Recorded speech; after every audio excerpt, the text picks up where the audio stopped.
Mateus, capítulo 5, a partir do verso 43, a santa palavra do Senhor nos diz o seguinte: Ouvistes o que foi dito, amarás o teu próximo e odiarás o teu inimigo. Eu, porém, vos digo, amai a vossos inimigos, bendizei os que vos maldizem, fazei bem aos que vos odeiam e orai pelos que vos maltratam e vos perseguem, para que sejais filhos do vosso Pai que está nos céus. Porque faz que o seu sol se levante sobre maus e bons, e a chuva desça sobre justos e injustos. Até aqui. Vamos ao Senhor mais uma vez em oração. Senhor Deus, nosso Pai, tem misericórdia de nós. Nos auxilia, Senhor, diante de um texto que nos aperta, um dos lugares que mais nos dói, o nosso orgulho. Me ajuda, Senhor, a falar sobre essas coisas, que o Teu Santo Espírito possa me iluminar e iluminar a todos aqueles que vão ouvir esta mensagem. Glorifica o nome do Teu Filho em nosso meio. Que o Teu Santo Espírito possa nos chamar à responsabilidade de filhos. Que possamos aprender de Ti e que possamos agir da maneira como Tu espera que nós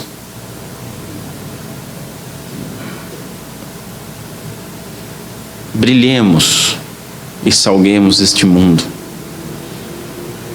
Senhor, nós confessamos tanto a nossa debilidade, tanto nossa demora em aprender e colocar essas coisas em prática, a nossa resistência, quanto confessamos a nossa necessidade do Teu auxílio, para que o nosso eu possa ser morto, para que a nova criatura em Cristo Jesus possa florescer e agir desta maneira. Pedimos essas coisas, Senhor, humildemente, em nome de Cristo Jesus. Amém. Senhores, hoje nós vamos começar a estudar, e encerraremos na semana que vem, a sexta antítese que Jesus expôs, onde nós temos visto que o Senhor tem corrigido as más interpretações e apresentado aquilo que nós temos chamado de um sentido básico e central da lei. Nós devemos notar que Cristo, Ele tem se movido no seu sermão do geral para o específico. E depois de lançar algumas ideias gerais, Ele vai chegando aos pontos mais específicos. E como eu disse na oração, vai nos apertando nos nossos calos. Devemos notar essa movimentação para nos facilitar a interpretação do texto. Após afirmar que nós somos bem-aventurados e que devemos deixar brilhar a nossa luz, agora ele não deixa dúvida de que o modo de viver é contracultural. O modo de viver que nós fomos chamados como bem-aventurados é contracultural e envolve plenamente a morte do eu, uma vez que esse bem-aventurado, ele só é bem-aventurado se ele for regenerado, se ele for nova criatura, se ele for novo homem. Desta forma, aquelas coisas que descrevem o nosso caráter de bem-aventurado, como ser misericordioso, ser manso, ser perseguido e ser bem-aventurado por ser perseguido por causa da justiça e etc., só podem testemunhar ao mundo, sendo sal e sendo luz, agindo de forma prática, conforme nós vamos ver no texto de hoje. E temos visto já na semana passada. Estas últimas ações, conforme vimos, envolvem não apenas um completo abandono da vingança, da ira, do direito próprio, que tanto está em voga nos nossos dias. Os meus direitos, ou fulano não tem o direito de agir assim comigo, ele não sabe quem eu sou. Mortos. Como envolve também o sofrer injúria, sofrer perda, sofrer humilhação, privação de posses, e isso tudo ainda é temperado com o oferecimento da outra face, o oferecimento do bem mais valioso, retratado com uma túnica, do andar a segunda milha e do empréstimo ou da esmola. Pois bem, nós falávamos sobre Jesus se movendo do geral para o específico e chegamos aqui então num clímax. E Jesus agora, ele avança do homem perverso, que a gente viu nas últimas semanas, para o nosso inimigo. Ele avança daquele que nos pede para aquele que nos odeia. Mais que reter a vingança, Cristo agora nos ordena o amor. Mais que oferecer a outra face, Jesus ordena agora que nós possamos interceder por aqueles que nos perseguem, nos injuriam e nos maltratam. A mais alta retidão, agora no que diz respeito ao tratamento que o crente deve dispensar aos inimigos, emerge desse texto que nós vamos ver. Temos aqui, por fim, uma explicação daquele grande mandamento essencial que nós encontramos como resumo da segunda tábua da lei: amarás ao teu próximo, que era o cumprimento da lei, nas palavras de Jesus e de Paulo.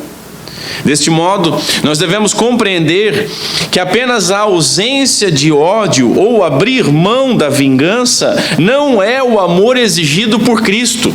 É exigido, mas não é apenas isso que ele exige. Lembram que nós falamos que aquele que evita se vingar, ele já chegou às portas do mandamento, mas ele ainda não adentrou ao mandamento e não conseguiu entender o sentido. O que Cristo exige são ações concretas. E mais do que virar outra face, mais do que caminhar a segunda milha, bem dizer, fazer o bem e orar pelos inimigos.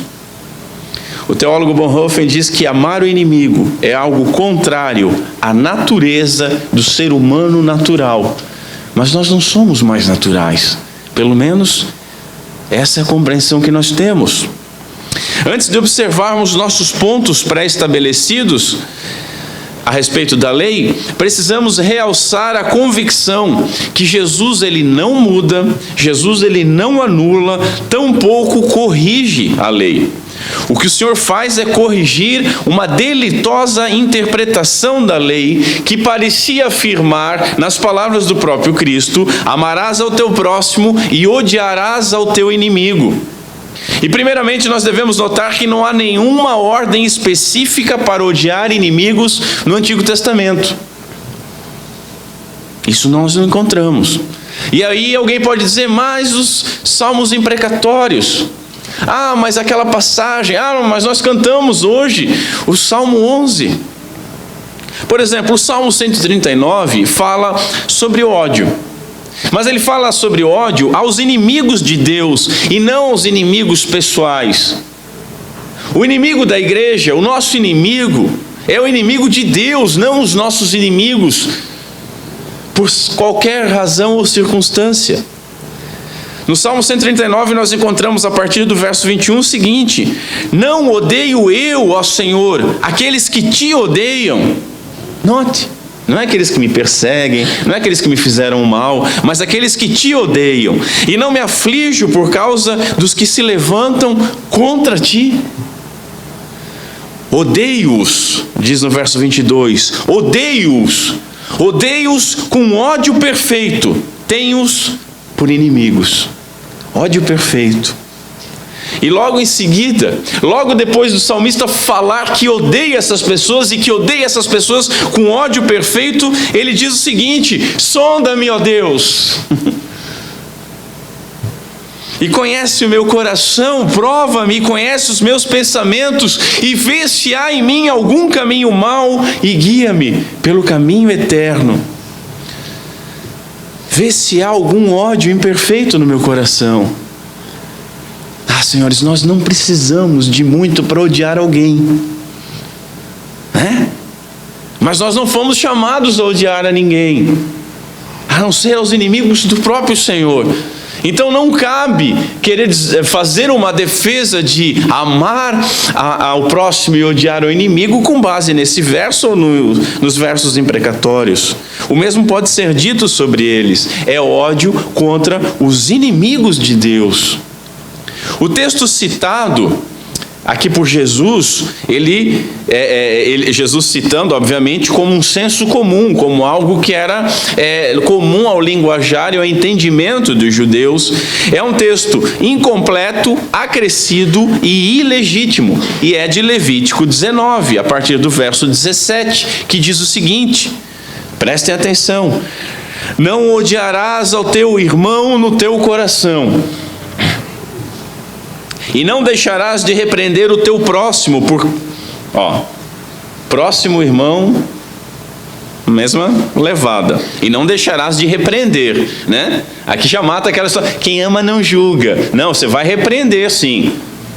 Por amar é que você vai repreender, e por causa dele não sofrerás pecado. Continua: não te vingarás, nem guardarás ira contra os filhos do teu povo, mas amarás o teu próximo como a ti mesmo. Eu sou o Senhor. John Stott, ele afirma ser gritante a distorção feita, uma vez que os judeus omitiam e acrescentavam ao mandamento. O que faziam deliberadamente estreita tanto o padrão do amor que é pedido, deixando de fora as palavras cruciais, como a ti mesmo, só amarás ao teu próximo e não amarás ao teu próximo como a ti mesmo, que elevam imensamente o padrão do mandamento, quanto os destinatários deste amor, qualificando a categoria de próximo com uma exclusão específica dos inimigos, e ainda acrescentando uma ordem para odiar esses inimigos. Para eles, próximo era somente outro israelita, e os judeus deviam então amar apenas os judeus e considerar os outros povos como inimigos. Esse era o senso comum, esse era o mau entendimento. Isso é que Cristo está falando aqui. Para eles, próximo era apenas outro judeu. Já para Jesus, próximo incluía também, por exemplo, o samaritano. João capítulo 4, Jesus se senta num poço e fala com uma samaritana e prega o evangelho para ela, e após ela ficar estarrecida com isso, ela vai à cidade e volta com mais pessoas, e Jesus é convidado a ficar ali e fica certo tempo em Samaria, pregando o evangelho. Mas Jesus vai mais longe. Jesus nos oferece a parábola do bom samaritano. E aí joga na cara dos judeus, que deveriam amar os próprios judeus e odiar os outros povos, de que quando um judeu estava machucado, passou ali o sacerdote, passou o levita, ninguém quis ajudar, mas um samaritano, o inimigo, esse parou, acudiu, auxiliou, medicou, carregou, pagou as contas, se preocupou. Esse é o teu próximo, diz Jesus quando é questionado pelos judeus: quem é o meu próximo? Acrescentar, reinterpretar, distorcer ou omitir é uma prática interpretativa de todo falso mestre, de todo ímpio e de todo hipócrita. Infelizmente é o que nós mais vemos lidando com o texto bíblico. Para os irmãos terem uma noção, um comentário judaico de Levítico 19 diz o seguinte: contra os outros, entendendo outros povos, vocês podem ser vingativos ou ter rancor. É um bom comentário isso. Eu nem vou falar dos nossos comentários bíblicos e dos nossos sapientíssimos pastores e mestres dos nossos dias, né? Vamos deixar eles quietos, vamos falar só da história, só sobre quem Jesus estava aqui ensinando. O manual de disciplina do Qumran, os irmãos sabem o que é, naquelas cavernas onde os essênios ficavam e acharam vários manuscritos, acharam alguns escritos também que não eram escriturísticos. E no manual de disciplina, afirma que deve-se amar todos os que Deus escolheu e odiar a todos os que ele rejeitou. Isso parece aqueles Aqueles meninos de internet, quando descobrem o calvinismo, né? Quer amar só os eleitos e odiar quem não é eleito, e ele já sabe quem é eleito e quem não é eleito.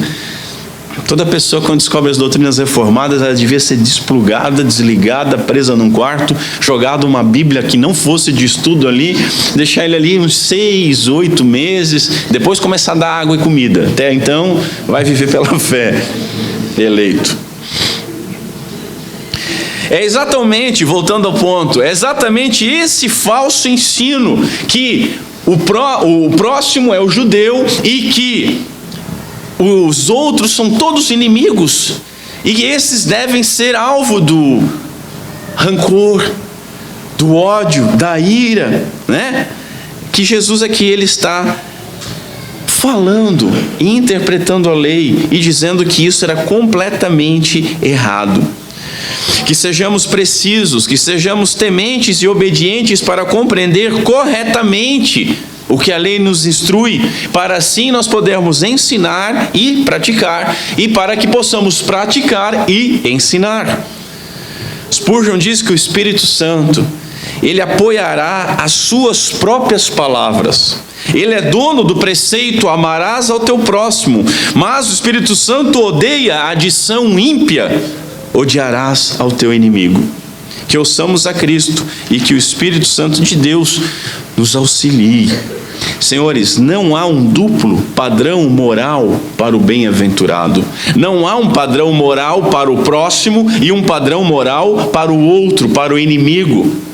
O bem-aventurado foi regenerado para viver conforme a justiça do reino. E não importa se ele está agindo com um irmão ou com um inimigo, ele foi mudado. Há apenas o padrão de Deus, expresso por meio da sua palavra. E no padrão de Deus, no vocabulário bíblico, no vocabulário celestial, próximo inclui também os nossos inimigos. Nós veremos à frente que o crente age conforme a sua nova natureza e não conforme a velha natureza que nós gostamos de amar. Ou conforme a ação alheia, né? Ação e reação, me fez, eu vou fazer, olho por olho, dente por dente, agindo sempre com reação e sempre querendo se vingar. Então, nosso primeiro ponto, o alcance da lei, aquela tensão entre o interior e o exterior. O amor é talvez o tema mais mal compreendido da face da terra, apesar de que essa má compreensão seja proporcional à sua citação. O amor está nas poesias, está nas músicas, né? Quer dizer, nas músicas mais antigas, porque as músicas novas não dá tempo para falar disso quando fala alguma coisa, mas o amor está no ar, está no cinema, está no teatro, está na novela, está no nosso dia a dia, né? Fala-se muito no amor. Os ímpios falam muito sobre o amor. Os agnósticos e ateus falam demais sobre amor. Os crentes que seguem um Deus, cujo Deus é amor, falam bastante sobre amor, mas pouquíssimas pessoas compreendem o que é amor. Jesus ordenou a amar os nossos inimigos, e isso causa um desconforto quando a gente ouve. Como assim amar o nosso inimigo? Mas esse desconforto já é fruto da má compreensão do termo. Seria muito mais espantoso se Cristo nos ordenasse gostar dos nossos inimigos. E notem, ele não diz assim, gostem dos seus inimigos. Ele diz, amem os seus inimigos. E aí nós temos que compreender a diferença entre os dois. As pessoas confundem amor com gosto. Gosto é sentimento, senhores. Gosto é paixão. Gosto não se discute. Gostar de todos, principalmente dos inimigos, é impossível. As pessoas confundem amor com gosto dentro da igreja. Nós temos que amar todos os nossos irmãos, mas é impossível dentro da igreja, dentro da nossa família, nós gostarmos de todos. Gosto é um sentimento e é impossível nós controlarmos sentimento. Já amor não é sentimento. Amor não é sentimento. O amor é volitivo. O amor é intencionado. O amor, ele não é emotivo, mas ele é ordenado por Deus. As 2 tábuas da lei falam sobre amar, como ordens. Deus ordena o amor. Deus escolheu amar. Ele não nos ordenou a gostar dele, ou gostar de Cristo, ou ainda gostar do próximo. Gostem de Deus sobre todas as coisas e gostem do próximo como de vocês mesmos. Não, eles amem. Ama a Deus, ama o próximo. Se há uma ordem, é possível obedecer. Há controle. Ele ordenou amar. E o que prova então que amor é escolha, amor é atitude. Veja, eu falei que dentro da igreja ou dentro da nossa família, nós não conseguimos gostar de todos. Olha, isso é evidente, mas nós devemos amar a todos. Ou vai dizer que você gosta daquele tiozão chatão do pavê para comer,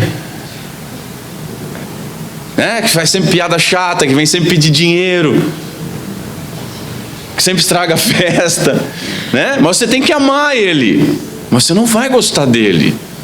Não é o cara que você vai pensar assim, puxa, vou para a praia esse final de semana, vou levar o tiozão chato. Dentro da igreja nós devemos amar uns aos outros. Mas gostos são diferentes. Às vezes um irmão gosta de futebol, outro irmão gosta de jogos eletrônicos, outro irmão gosta de ler, outro irmão gosta, de cantar, não gosta de fazer nada às vezes, e aí tem que ser advertido sobre isso, Nós não temos como gostar de todos da mesma medida, e essa é uma mentira que tem se falado na igreja. Muitas pessoas pregam, as panelinhas da igreja. Glória a Deus pelas panelinhas da igreja. Agora a igreja, vamos usar então isso como uma ilustração, é um grande paneleiro, onde cada panela tem que amar a próxima. Mas as panelinhas vão existir, sempre vão existir. Nós gostamos de algumas pessoas, temos familiaridade com os sentimentos dessa pessoa, nós gostamos de estar perto dessas pessoas e normalmente nós ficamos mais com elas. Isso não significa que nós não amamos as outras, ou que nós não precisemos amar as outras, ou que as outras não sejam próximas e nós devemos odiá-las. Amor é diferente, amor você escolhe. Deus não nos ordena certo masoquismo. Esse é o ponto. Deus não diz assim para nós, olha, gostem daqueles que fazem mal a vocês. Vocês têm que gostar deles. Não, eles para amar. E entre o amar e o gostar há um abismo, que nós confundimos e gostamos de confundir. Lloyd Jones argumenta da seguinte maneira: você pretende dizer que é direito amar mesmo sem gostar? E faço dele as minhas palavras. É precisamente isso que eu quero dizer. O que Deus nos ordena é que nós amemos a uma pessoa e a tratemos como se gostássemos dela. O amor é ativo. Por conseguinte, se descobrirmos que não gostamos de certa pessoa, não precisamos ficar preocupados com isso, contando que a estejamos tratando como se dela gostássemos. Isso é amor, sendo esse o ensino do nosso Senhor por toda parte das Escrituras. Você não precisa gostar do tiozão chato, mas você tem que amar e tem que tratar ele como se gostasse. Você não precisa gostar de mim, mas você tem que amar e me tratar como se você gostasse de mim. Seja quando eu estou sendo chato, quando eu estou chutando a sua canela, chamando a tua atenção, ou rindo com você. Esse é o grande ponto. Tratar como se gostasse. E como nós agimos? Eu não gosto de tal pessoa, então eu não vou fazer isso por ela. Você não só não gosta, como não está amando ela. Isso não é um convite à hipocrisia, senhores, mas ao sacrifício. É um convite à obediência. É um convite à renúncia do próprio eu. É por isso que casamento não pode acaba casamento por falta de amor. Como assim? Por falta de amor? Você tem uma ordem de amar o seu cônjuge. Aí a confusão entre amar e gostar. Mas eu não gosto mais. Gostar tem altos e baixos. Às vezes a gente não gosta nem mesmo da gente, né? Tem vezes que se pudesse metade da gente ficar na cama e outra metade ir embora, vai, some daqui que eu não suporto mais eu mesmo, né? Mas você continua se amando e fazendo o que é bom para você. No casamento você tem que amar, ou seja, tratar como se gostasse, mesmo quando você está meio brabinho. Por isso que briguinho, casal tá brigadinho. Eu estou brigado, então não falo mais.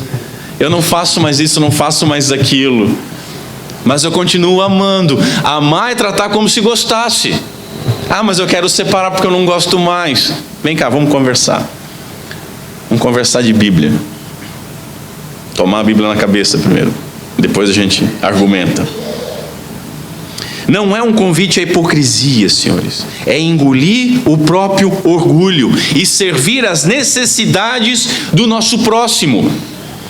Amai ao próximo como a você mesmo, inclusive do inimigo.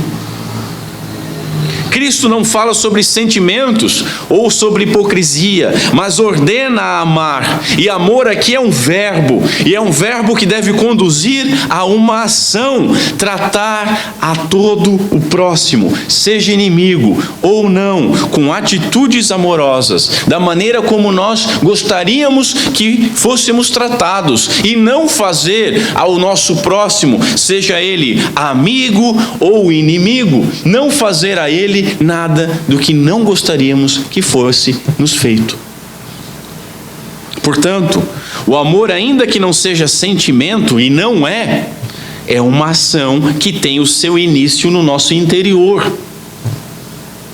O amor ordenado não é sentimento, mas o espírito humano divinamente regenerado, com uma nova natureza, com um coração de carne, onde foi escrita a lei de Deus e movido agora à obediência e à renúncia, que age então exteriormente, materializando essa obediência.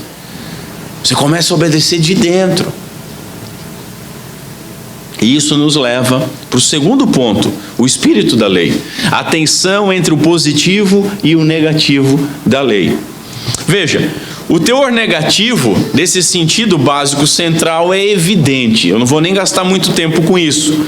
Cristo, nos últimos versos, ele condenou a vingança. E aqui ele antagoniza o amor ao ódio, de maneira que fica evidente que se alguém te amaldiçoar, se alguém maldizer contra você, se alguém fizer o mal contra você, você não pode retribuir, você não pode cobrar, você não pode se vingar. São atitudes proibidas ao Filho de Deus, ao bem-aventurado. Esse é o sentido negativo da lei, não tem nem o que gastar aqui. Vamos ver o sentido positivo, as ações exigidas pelo mandamento, uma vez que eu afirmei que o amor é uma atitude de obediência e renúncia, que se expressa então por ações positivas, e muitas dessas ações positivas são posições materiais, são feitas, não são só de falar, mas é lá botar a mão na massa, é lá e pegar os 2 denários e colocar na mão da pessoa que vai cuidar do judeu ferido, conforme a parábola.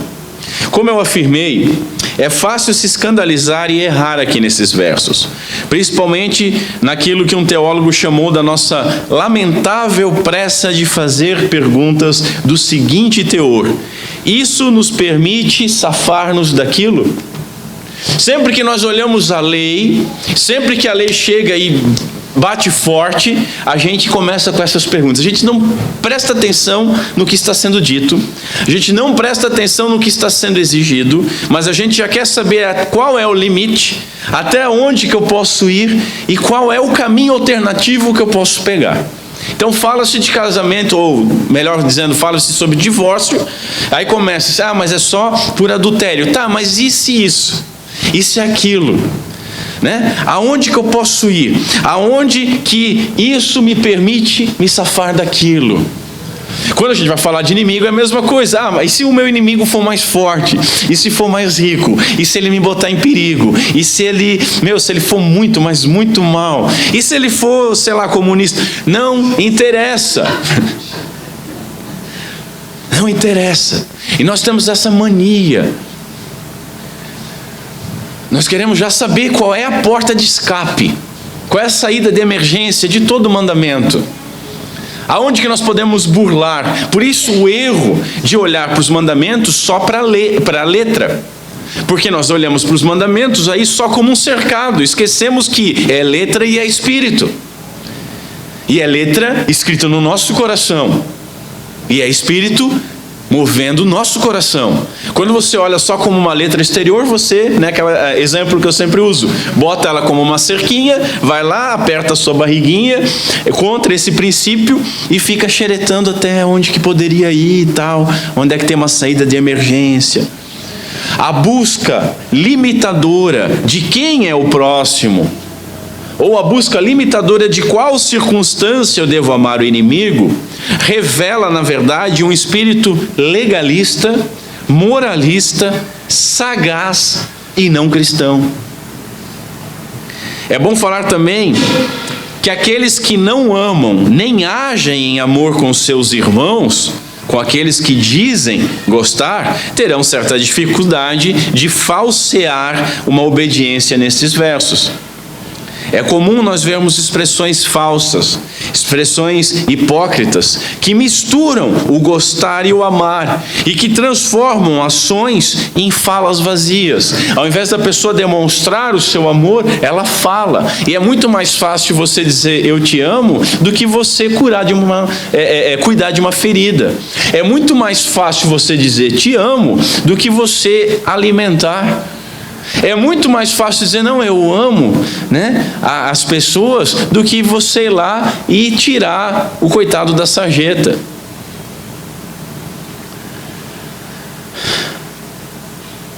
Quem nunca foi vítima de um eu te amo falso? E pior, quem nunca vitimou alguém com um eu te amo falso? Aquele eu te amo que é ensinado nas igrejas, aquela obrigação de amar, não entende, não explica amar e gostar, e aí você vai para a pessoa que você realmente te causa até náuseas. Eu te amo. Eu até falei que eu amo, mas você não faz nada, absolutamente nada. Você não move uma palha para comprovar esse amor. Como as exigências aqui são de um amor completo, pleno, que é essencialmente prático, manifestações subjetivas e vazias não devem e não podem nos enganar. Jesus não nos manda abrir a boca para declarar, eu te amo, meu irmão. Sabe aquele final de culto assim, avivadinho, assim, fica todo mundo chorando, se abraçando, eu te amo. Então, acabou, disse o amém, desplugou o microfone, não suporto fulano. Ciclano foi embora, agora eu posso ficar mais à vontade de falar com Beltrano. Beltrano nem para me oferecer uma carona, se faz de vítima ainda, também não pediu. Jesus não nos manda abrir a boca declarando o amor, senão para bem dizer, para falar bem, ou melhor ainda, para orar e interceder pelos inimigos. A única força, prestem atenção nisso, a única força que pode capacitar um homem a não revidar, a voltar a outra face, a caminhar a segunda milha, a dar tanto a sua capa quanto a sua túnica, a ajudar as outras pessoas que estejam padecendo sob alguma necessidade, sim, a força vital necessária para tanto é que este homem tenha morrido para si mesmo, tenha morrido para seus próprios interesses, tenha morrido para as preocupações consigo mesmo. Mas o nosso Senhor vai muito além disso. Somos aqui instruídos a amar positivamente essas pessoas. Cumpre-nos até mesmo amar aos nossos inimigos. Não é simplesmente que não devemos revidar, mas também que devemos ser positivos em nossas atitudes para com os nossos inimigos, nos ensina o Dr. Lloyd Jones. Este foi o exemplo que Deus mesmo nos proporcionou e nos agraciou. É o exemplo de Deus. Nosso inimigo está procurando nos fazer mal, diz Stott. Nós temos de procurar o bem dele, pois é assim que Deus tem nos tratado. Foi enquanto nós éramos ainda inimigos que Cristo morreu por nós, para nos reconciliar com Deus, conforme Romanos 5. Ele se deu pelos seus inimigos, e nós temos que nos dar pelos nossos inimigos. Deus nos deu exemplo. Nós éramos inimigos dele, e ele nos amou primeiro. Aqui Jesus deixou alguns exemplos. Todavia, como eu sempre digo, não são regras exaustivas, mas alguns princípios muito práticos. E todos os exemplos que Jesus utilizou aqui, ele utiliza o verbo no imperativo. Nenhum desses aqui é uma dica. Todos são uma ordem. E a primeira é: bendizei os que vos maldizem, ou os que vos amaldiçoam. Nós devemos responder àqueles que nos ameaçam, nos amaldiçoam, nos insultam, não na mesma moeda, mas devemos responder com palavras amistosas. É imperativo, é uma ordem. Replicai com palavras gentis as palavras amargas. Quando nós estivermos presentes a tal tipo de pessoa que está nos amaldiçoando, ou está falando mal da gente, ou está nos procurando, nós devemos buscar guardar silêncio, no máximo possível. Devemos não responder às provocações, não retribuir os insultos. E se for preciso, responder, mas responder com palavras amigáveis e não sarcásticas. Nós gostamos de usar sarcasmo. Nós amamos usar sarcasmo. E quando usamos sarcasmo, é a mesma coisa que você ter uma fogueira no meio de um mato bem seco e você ter a brilhante ideia de apagar essa fogueira com querosene. Você vai colocar fogo em todo aquele matagal. Está no ápice da discussão, aí solta: mas um filho de Deus não deveria falar essas coisas. Pô, você quer briga. Você está querendo briga, você está usando todo o sarcasmo possível. Agora olha o exemplo que Jesus nos deu quando levou uma bofetada. O que ele fez? Ele usou de sarcasmo? De maneira nenhuma. Ele apontou para a lei e disse: se eu falei alguma coisa errada, me fala onde que eu falei alguma coisa errada. Se eu não falei nada errado, por que tu me bateste? Responder sem provocação. Não vale aquele Deus te abençoe, sabe? A pessoa rude com você, né? A pessoa fala mal de você, a pessoa te xingou, a pessoa deu alguma coisa, aí você pega, veste aquela capa de espiritualzão assim, e aí diz: não, Deus te abençoe. Mas aqui no cantinho da boca escorre um filete de veneno, e aquele Deus te abençoe no espaço, aos ouvidos do Senhor, significa: vai para o inferno, seu maldito. Mas você sai: Deus te abençoe.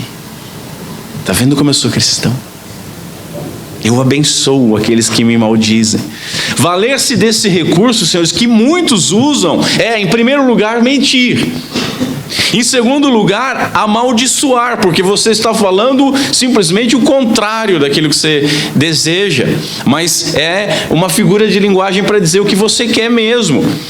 É quando você está dizendo: Deus te abençoe, uma boa noite para você que não me disse boa noite, você está dizendo: vá para o inferno. É isso que você está dizendo. E em terceiro lugar, você ainda está usando o santo nome do Senhor em vão. Com um simples Deus te abençoe falso, você quebra 3 mandamentos. Complicado, né?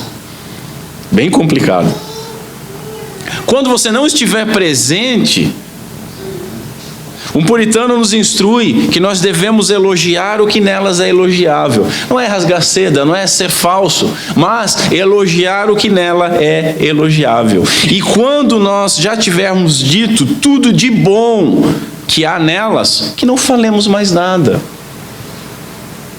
Está em rixa com alguém, a pessoa não está presente ali naquele momento, falou-se alguma coisa, você pode dizer, não, poxa, vamos lá, a pessoa pelo menos ela tem uma força de vontade, ela faz as coisas com muita aplicação, com muita sinceridade.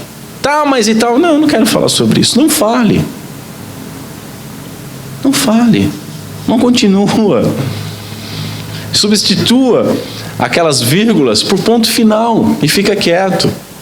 Eu vejo e fico muito, muito contente quando eu vejo debates filosóficos ou teológicos adultos, tanto em livros quanto as pessoas falando.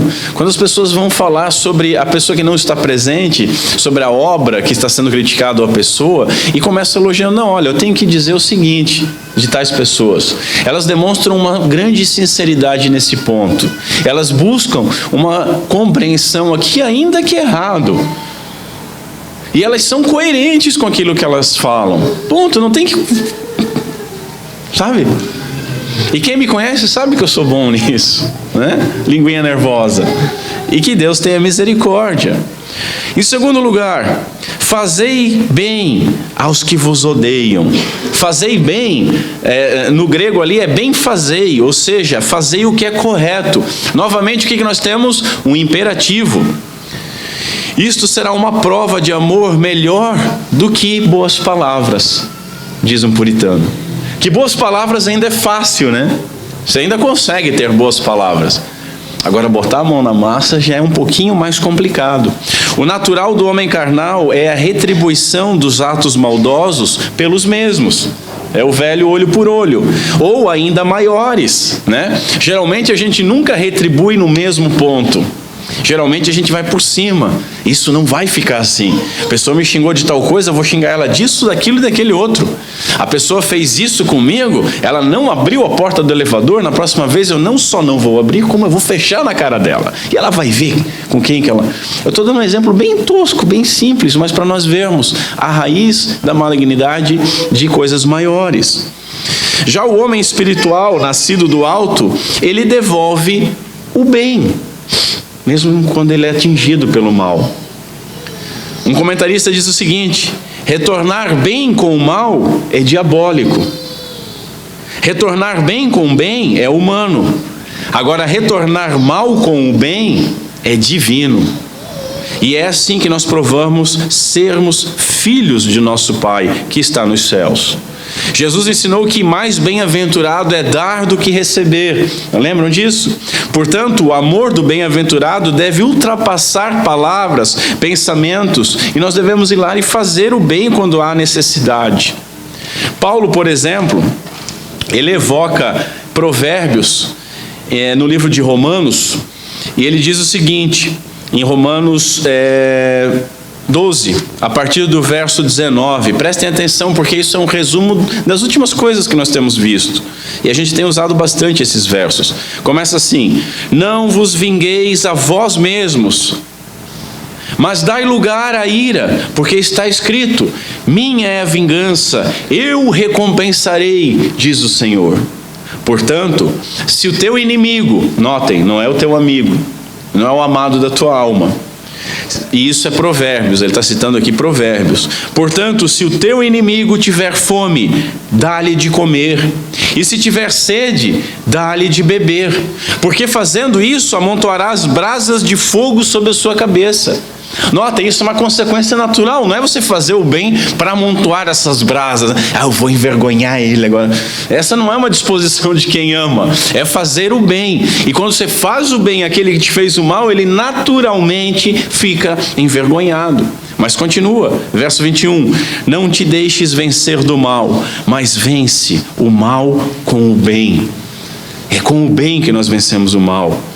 Sempre que acharmos difícil fazer o bem ao nosso inimigo, que nós possamos lembrar que Jesus entregou a sua vida por nós, quando nós éramos ainda seus inimigos. Terceiro, orai pelos que vos maltratam, ou por aqueles que vos abusam. Olhem o seguinte, orar, como eu afirmei, é um imperativo também, mas esse orar aqui, esse termo, é diferente de uma oração por necessidade. É orar por alguém, orar em prol de alguém, orar em favor de alguém, né? Ou seja, não é orar porque você tem sido perseguido, não é isso que Jesus está falando aqui. O que não é errado, não é esse o ponto também que eu estou falando. Você está sendo perseguido, abusado, injuriado, você, ó Senhor, está difícil, eu não aguento mais, tem misericórdia de mim. Mas não é essa oração específica que Jesus está falando, é orar por aquele que tem te perseguido, por aquele que tem te maltratado e insultado. E aqui nós chegamos num lugar difícil, talvez mais complicado do que praticar o bem. Porque praticar o bem, aquele que nos fez mal, necessariamente tem uma testemunha. Se não tiver uma testemunha terceira que vê essa atitude, tem a própria pessoa. E é a própria pessoa que você fazendo bem, você amontoou a brasa sobre a sua cabeça. Todavia, quando Cristo nos manda orar por aqueles que nos perseguem, nos amaldiçoam e nos abusam, Ele está falando de um relacionamento entre você e Deus. E aí é você fechando a porta do seu quarto, não há testemunha. É óbvio que você não pode esquecer que está diante de Deus, daquele que sonda os corações, que você está 24 horas diante dele, mas é você e ele.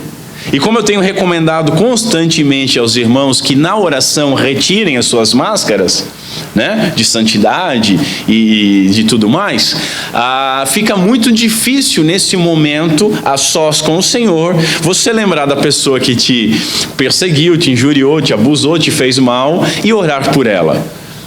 E a oração aqui, se não é por você, também não é uma oração imprecatória. Senhor, envia fogo do céu. Queima esse maldito, afasta ele de mim, que ele cresça e desapareça. Eu estou pedindo o bem dele, que ele cresça, mas desapareça dos meus olhos, né? Não é isso, é orar, orar por ele. A justiça, a vingança, o perdão, a salvação, todas essas coisas pertencem a Deus, e é a Ele que nós devemos pedir em favor dos nossos inimigos. Para não deixar sem exemplo esse caso, o próprio Jesus, enquanto ele tinha suas mãos e tinha os seus pés perfurados por pregos, o que ele fez? Ele orou. Ele disse: Pai, perdoa-lhes, porque não sabem o que fazem. Para não nos deixar com desculpas, porque nós podemos ainda dizer assim, não, mas Jesus era 100% homem, mas vá lá, é o Filho de Deus, é 100% Deus também, eu não posso me comparar a Jesus, ele fez, mas para mim é mais difícil. Vamos lá, Estevão, diácono, está sendo apedrejado até a morte, e o que ele diz? Pai, Senhor, não lhes impute este pecado. Talvez nós não tenhamos sido apedrejados, talvez nós não tenhamos sido ainda perfurados por pregos nas mãos ou nos pés, né? Mas quando foi a última vez que nós oramos por alguém que nos ofendeu? Por alguém que nós consideramos nossos inimigos por algum motivo? Quando foi a última vez que nós oramos em favor dos nossos inimigos? Se a cruel tortura da crucificação não pôde silenciar a oração do nosso Senhor por seus inimigos, que dor, que preconceito, que orgulho, que indolência poderiam justificar o nosso silêncio? Qual é o argumento que nós vamos ter? Podemos dizer, poxa, mas o que a pessoa me fez é terrível. Tipo um prego? Tipo uma pedrada para matar? Veja, nós não somos chamados a gostar dos nossos inimigos, nem podemos dizer falsamente que estamos aguardando Deus a despertar o amor e um desejo de oração, sabe? Não, o cara está me perseguindo, mas eu estou aguardando Deus mover o meu coração a eu orar pela pessoa, né? Eu estou esperando Deus falar comigo para eu orar. Deus já falou, orai por aquele que vos persegue. por aquele que vos odeia.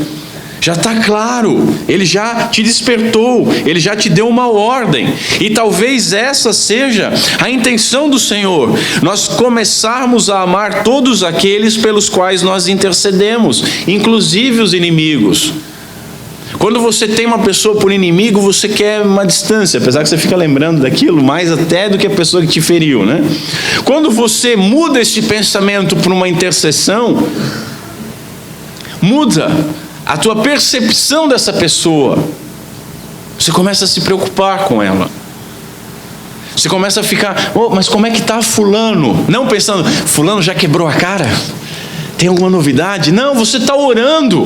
Você está pedindo a Deus por ela. Seu pensamento já é outra, sua curiosidade já é outra. E aí não dá aquelas coisas que às vezes o teu inimigo te persegue. E Deus, né, que faz essas coisas. Leva o Espírito Santo a converter o teu inimigo. Qual é a tua primeira reação? O cara merecia o inferno. Ainda bem que o céu é bem grande.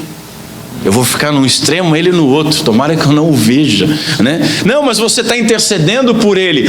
Mas você não sabe o que tal pessoa me fez. Não me interessa. Não fui eu que dei as regras. Não fui eu que dei os mandamentos. Não fui eu que ordenei coisa alguma. Não fui eu que trouxe você à vida. Não fui eu que dei o Espírito Santo para você poder obedecer. Foi Deus. E ele disse, ora pelos teus inimigos. Se vira com isso.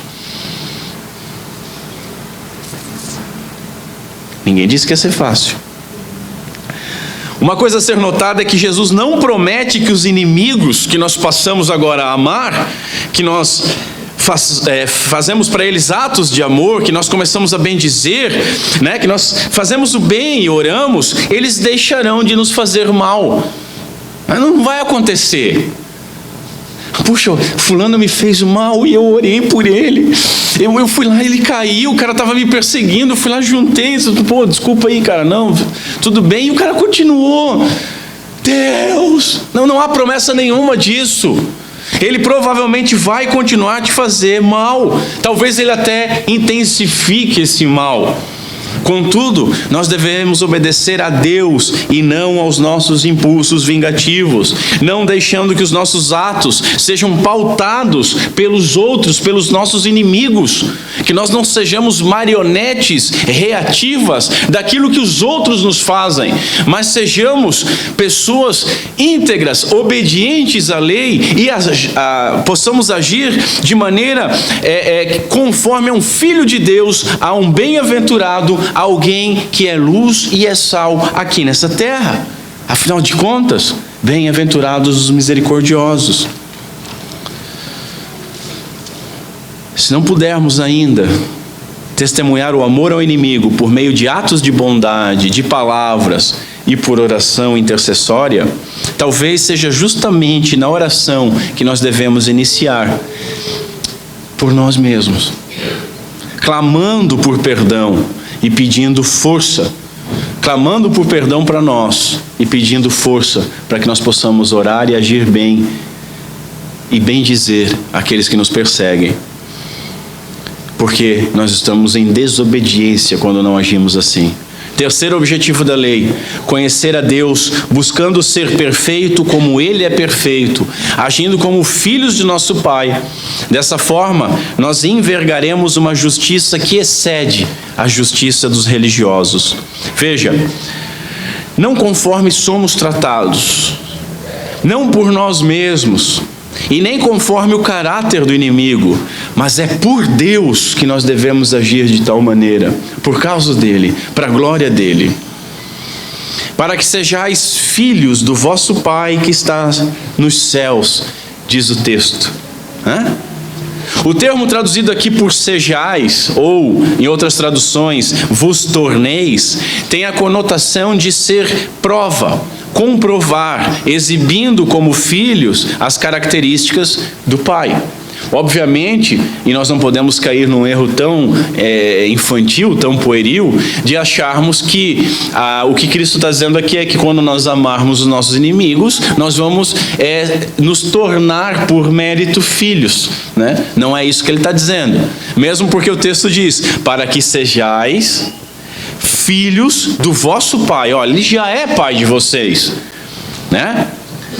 Não é que nós nos tornaremos filhos, mas uma vez que somos filhos, devemos agir como Pai, mostrando e comprovando a nossa filiação, imitando a Ele. E imitando o quê?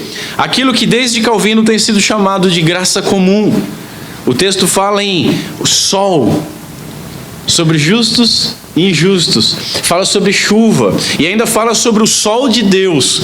O mais maravilhoso é isso, não é só o sol, é o sol de Deus. O sol de Deus e a chuva que rega. Elas poderiam abençoar, senhores, apenas os crentes. Nós vimos isso. Nas pragas do Egito, muitas das pragas atingiam somente os egípcios. Deus fez a separação. Ele poderia continuar fazendo essa separação, mas Ele não faz. A prosperidade de a capacidade, um bom governo, o sucesso de alguns, a bonança dos recursos naturais, afetam e beneficiam a todos, sejam eles pecadores arrependidos ou pecadores impenitentes. Deus demonstra sua benevolência com todos. O Pai age de maneira não só benevolente, mas beneficente com todos. Jesus não separou aqui, isso é interessante, maus e injustos e bons e justos, sabe? Em duas classes. Ele misturou. Ele usou uma forma de argumentação que se chama quiástica. O que é isso? É dispor os adjetivos de forma cruzada, em X. Então, como é que ele coloca isso? Ele demonstra com isso que não há acepção de pessoas. Ele diz o seguinte: o sol do Pai, ele se ergue sobre maus e bons, e a chuva sobre justos e injustos. Entenderam o argumento em X? Maus e bons. Maus, bons. Então aqui injustos e justos. Não. Justos e injustos. O que significa isso? Significa que está misturado entre a terra. Significa que Ele oferece a sua benevolência a todos, sem acepção. E da mesma forma nós devemos agir. Obviamente que isso não significa que nós cremos num universalismo, que Deus vai salvar a todos, né? Já tem pessoa que pega esse verso aqui e já diz, não, Deus vai agir com benevolência sobre todos, então todos vão ser salvos. Não é isso é mentira, isso é blasfêmia. A Bíblia e o próprio Senhor Jesus, segundo o relato bíblico, ensina que Deus condenará o pecador impenitente. E justamente porque nós cremos que o pecador impenitente será condenado, sabendo que nós merecíamos também essa condenação, é que nós devemos, por todos os meios e formas e orações possíveis, tentar alcançar os nossos inimigos, para que eles alcancem também, imerecidamente, assim como nós, a graça salvífica. E que o Senhor nos ajude nisso. Por fim, nosso terceiro ponto, nós sempre vemos os objetivos da lei. E deixe-me listá-los como aplicação. O primeiro objetivo da lei, o temor. A justiça do reino é elevada, porém ela é possível. Ela é impossível de ser praticada perfeitamente. Mas nós estamos muito longe de imperfeitamente para começar a ver, né? Então isso me justifica daquilo. Ela é possível. Nós não podemos usar como padrão os religiosos. Nós não podemos usar como padrão nem a nós mesmos, nem os nossos próximos. O nosso padrão é Jesus. O nosso padrão é Estevão. O nosso padrão é Paulo, é Pedro. Sim, Pedro. Dá uma lida lá em 1 Pedro 3:9. Todos eles mostraram ser possível. Que nós não usemos de desculpas. Se as ações que estudamos não refletem os nossos desejos, as nossas atitudes, então nós não somos nascidos de novo. Então nós não somos cristãos. Então nós estamos provando que nós não temos Deus por Pai. Se esse for o caso, se a mensagem te atingiu dessa maneira e você viu um abismo impenetrável nesse sentido, arrependa-se. Vá a Cristo. Dobre o seu joelho e clame: Senhor, eu sou pecador. Eu não nasci de novo, eu não consigo ver isso. Para mim, meus inimigos são debaixo dos meus pés. Não é só o diabo, eu quero todos eles. Eu quero estar com uma chuteira ainda. Arrependa-se, vá a Cristo. Se você se arrependeu, uma coisa é certa: Cristo vai te enviar de volta para a lei. Mas Ele vai te enviar de volta para a lei, capacitando com o Espírito Santo para a obediência. Se você já foi salvo, ore por obediência. Ore por aumentar essas demonstrações de amor e diminuir as demonstrações de vingança, de ódio. Ore por força e comece a agir. Senhores, é óbvio que o mundo vai desprezar o amor de Deus quando ele vê uma atitude nos que se dizem filhos de Deus diferente desse amor. Que não sejamos nós pedra de tropeço. Segundo objetivo da lei, humildade. Primeiro, nós devemos reconhecer que nunca obedeceremos perfeitamente à justiça do reino. Nós somos salvos por graça para as boas obras e não somos salvos por boas obras. Segundo, isso não é desculpa. Terceiro, mesmo que nós obedecêssemos perfeitamente, ainda seríamos aquilo que Cristo diz, servos inúteis. Quarto, sem Cristo nós nada podemos fazer. O que eu quero dizer com isso? Que as nossas mais altas demandas da lei nos conduzam a uma humildade e uma dependência do Espírito Santo, para que nós possamos viver a justiça do reino, ultrapassando a justiça de religiosos, sem orgulho próprio e reconhecendo dia após dia a nossa incapacidade para prosseguir e as nossas falhas. Isso nos leva ao terceiro objetivo: dependência. A lei deve libertar-nos daquele orgulho demoníaco que insinua que se nós nos esforçarmos um pouquinho, nós vamos viver pelas nossas próprias forças o padrão do reino de Deus, a justiça do reino. Isso é impossível. Repito, sem aquele que orou pelos malfeitores, nós nada podemos fazer. Sem o Espírito Santo, nós jamais oraremos como Estevão. O que diz sobre Estevão antes dele ser apedrejado e orar? Então Estevão, cheio do Espírito Santo.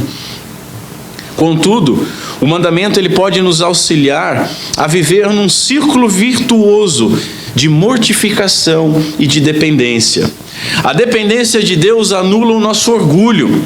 O orgulho morto anula completamente a vingança e o nosso direito próprio. Sem o direito à vingança, sem se importar com o direito próprio, o crente pode então orar, bendizer e fazer o bem ao seu inimigo.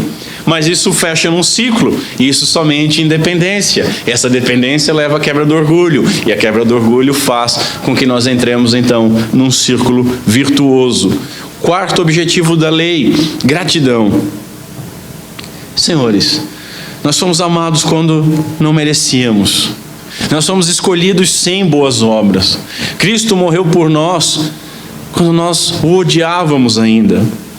Como ser bem-aventurado sem ser misericordioso, que é uma característica do bem-aventurado?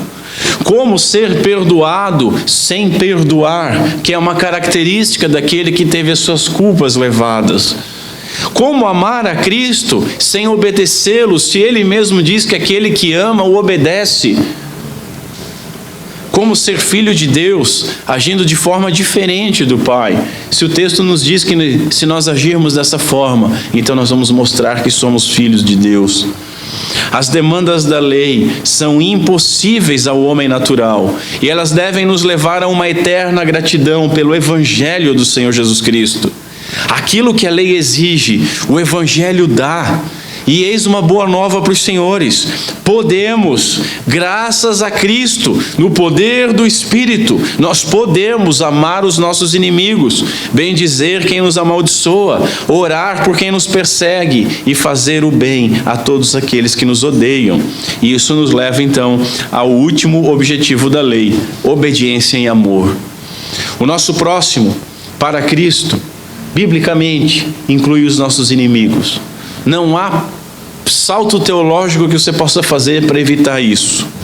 O próximo não é apenas o crente, o próximo não é apenas o parente, o amigo, mas é também o inimigo.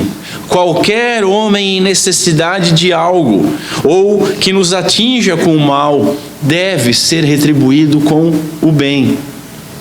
Vou me valer de algumas ideias de Lloyd Jones. É de acordo com essa norma que nós deveríamos testar a nós mesmos.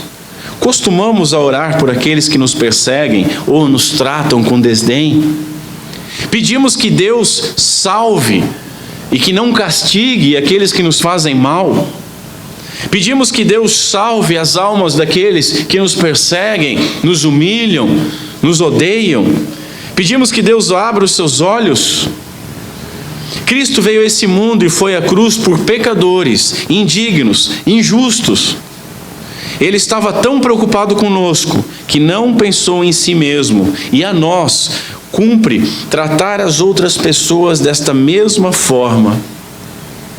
Meus irmãos, que nós possamos, pelo poder de Deus e para a sua glória, alimentar o inimigo com fome, saciar a sede do malfeitor, não nos vingarmos jamais, não pagar mal com mal, mas com boas obras, que possamos bendizer aqueles que nos amaldiçoam, falar a verdade sobre aqueles que nos injuriam, e não nos deixar vencer pelo mal, mas vencer o mal agindo de maneira correta com o bem, e que Deus nos auxilie. Vamos ficar em pé.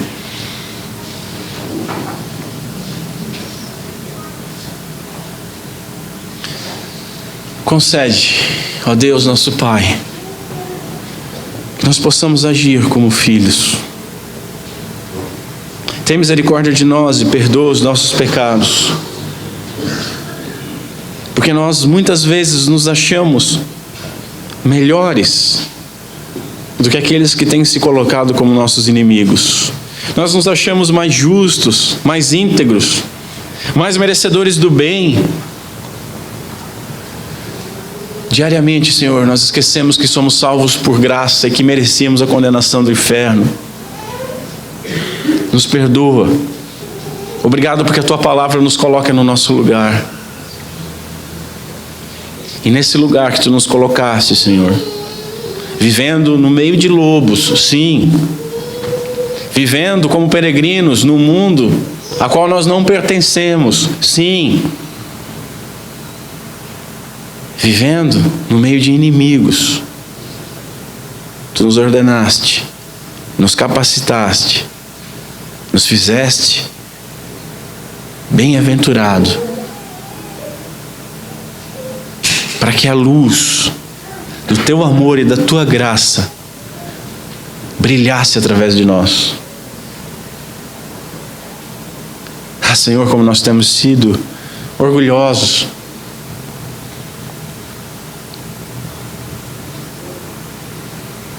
Tem misericórdia de nós. Nos ajuda. Tem misericórdia de nós e nos capacita. Que nós possamos entender a diferença de gostar e de amar. Que nós possamos entender a diferença entre os nossos inimigos e os Teus inimigos. Que nós possamos entender que se toda a lei se resume ao amor, a lei nos ordena a amar ao próximo como a nós mesmos, e o próximo inclui os nossos inimigos. Senhor, nos auxilia, nos concede graça e nos concede misericórdia. É o que nós te pedimos, no nome santo de Cristo Jesus. Amém.